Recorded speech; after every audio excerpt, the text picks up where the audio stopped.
It's hard to believe we're finishing up the third week of session. A lot of things are happening here in Maryland, change for the good.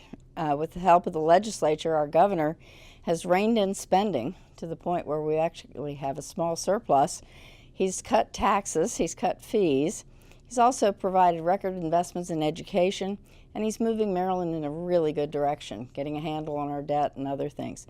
I am happy that he's on the job, and he's doing such a great job with his efforts to make Maryland state government both more efficient, open, and transparent. And to that end, I'm introducing a few bills this year that will help work toward those goals.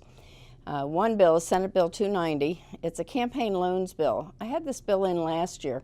The point of the bill is to make sure that the candidates who receive campaign loans, they're being received through a regular lending organization. They can't get them from someone that might be trying to bypass campaign laws, the finance laws.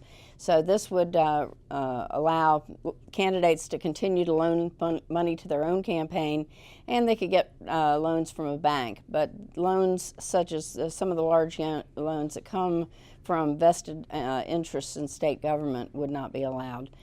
We'd also work on the payback period, make it a little bit shorter. I'm also working with some of the CPAs in the state, tax preparers in the state. I'm a CPA. I held a meeting to find out what kinds of things could we do to make their job better, to help with both their practice issues and maybe with some of their clients.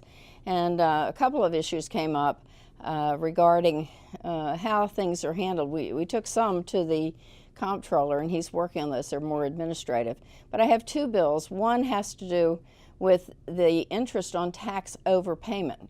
Currently, if you owe the state money because of a mistake you made, one interest rate is charged, but if they make a mistake and they owe you the money, a much lower interest rate. So this would make that interest rate the same for both, and it's a fairness issue for our taxpayers.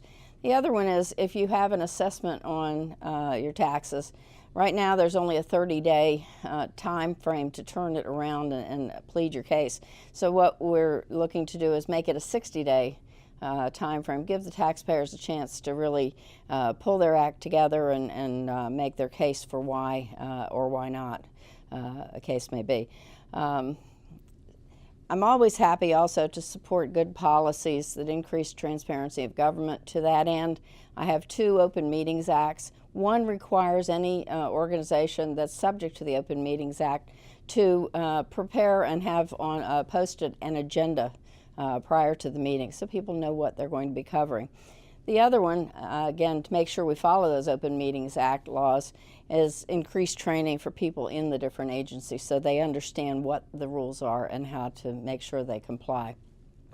It's going to be an interesting session. We've already had the major snowstorm of the year. I suspect there will be some other kinds of snowstorms showing up as the bills go through, but hopefully this will be a real productive session, and our governor will keep on changing Maryland the way he's already started, and we can help him with that. The things that he's doing are things that are best for all of Maryland, not just one or two parts. So I really applaud his work and look forward to working with him on issues in the future.